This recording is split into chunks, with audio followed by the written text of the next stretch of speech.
What up, though, y'all? It's Chris. Appreciate you connecting with me while I'm out here getting my 10,000 steps in today.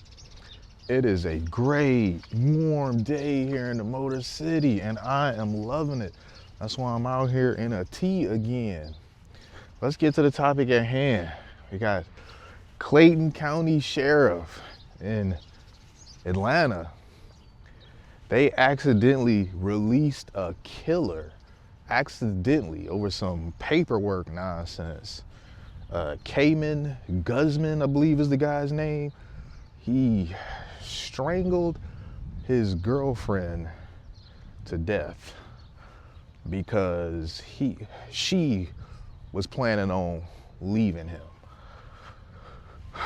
Ladies, you got to be careful with these dudes you get involved with, man, for real, because some of these dudes, they ain't all there.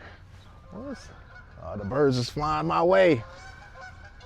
Don't fly over me, whatever you do. You can fly that way, but don't fly over me. You know, I definitely don't want them flying over me. But, as I was saying, just, ladies, be careful about these guys that y'all get involved with, because I get it. I know y'all like the bad boys, the dangerous guys. I get that. You know, I know that a man that has the capacity for violence, women typically find that to be alluring, because if he can handle himself, if he knows how to be violent, knows how to use it, it means that he can protect you. But you can't just be with a dude that is just violent like a loose cannon.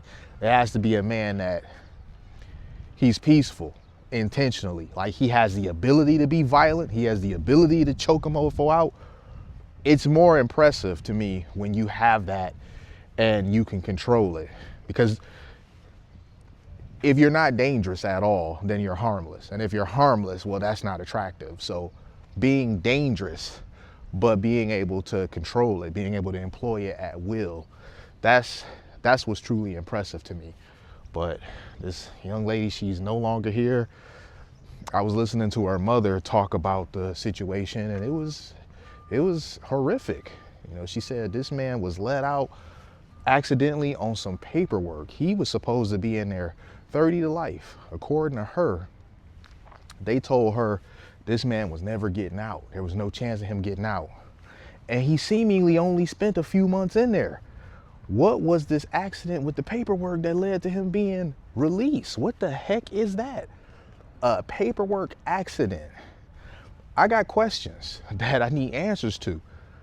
How does something like this happen? Who's being held accountable for this? I mean, you released a convicted killer into the community. And it's just like, oh, our bad, it was an accident. They're not really answering any questions about it. Even his lawyer, she not really talking about it. She was contacted and asked if she knew where he was, and if so, is he planning on turning himself in? She wouldn't answer either. Now, I understand that's your lawyer, but not being willing to talk at all, that's some bullshit, man. Especially when your client is a threat to the community. I know that there's certain rules and your reputation that you try to hold up to when you're a lawyer, but sometimes, y'all, you know what, let me get the sun out of my face.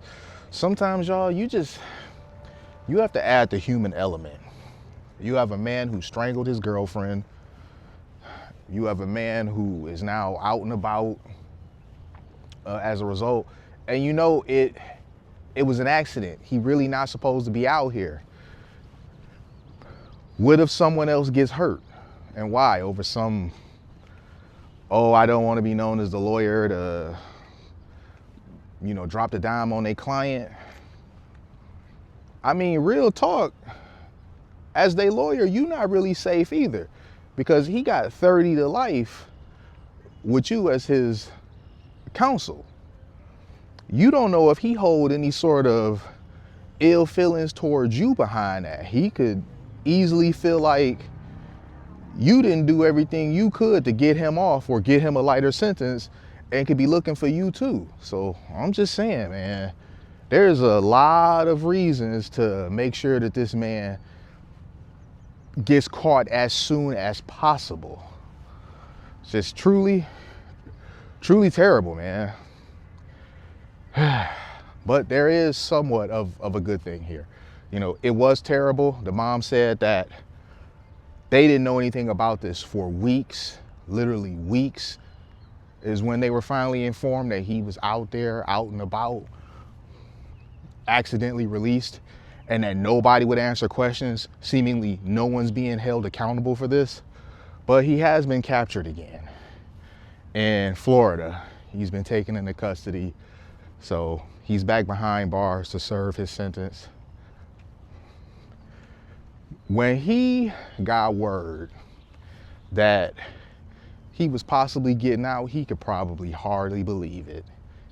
For real, he probably, after he heard that 30 to life sentence and now was getting word that he's about to be getting released, you know he didn't say nothing. You know he didn't be like, what do you mean I'm supposed to be getting out? Or, you know, he straight up kept quiet. Like, are they for real gonna open the door and let me out of this mofo?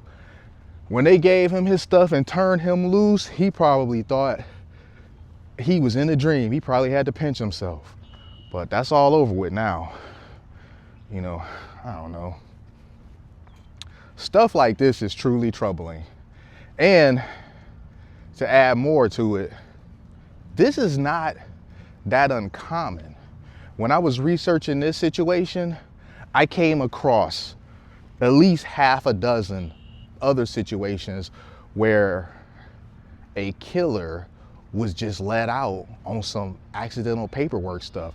So this isn't some drop in a bucket thing. This actually happens a lot more often than was being discussed. And I get it why word of it isn't talked about all that much, because it will stir up the public, and they don't want to do that.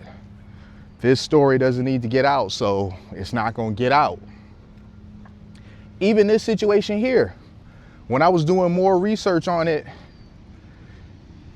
resources were stingy. I was able to find out what I needed to, but resources were stingy.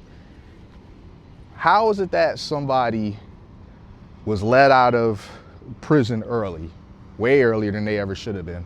There's supposedly a manhunt for them, but you're not alarming the public to this. When he got let out, he could have went in any direction from Atlanta. He just so happened to go down to Florida, but he could have went in any damn direction. This really should have been national news. It shouldn't have been kept local the way that it was, because just because he was in Atlanta don't mean that's where he gonna stay, or in Georgia rather. You know, I can't say that he for sure was staying in Atlanta. He was in Georgia. Just because that was the starting state, clearly that don't mean he gonna stay there, because that's not where he was found at. Let me go ahead and get on to my steps. In case you guys are wondering where I'm at, I'm out here, I'm at the Riverwalk. This is a new segment of the Riverwalk. I'll just turn real quick so you guys can see behind me. That there is the Belle Isle Bridge. And this here goes under the bridge into a park on the other side. This didn't exist a year ago. This is totally new. And I love coming over here to get my steps in, especially when it's weather like this. Let me go ahead and get back to it though, you guys. Hit me with that like, hit me with that sub. I'll holler at y'all soon. Peace.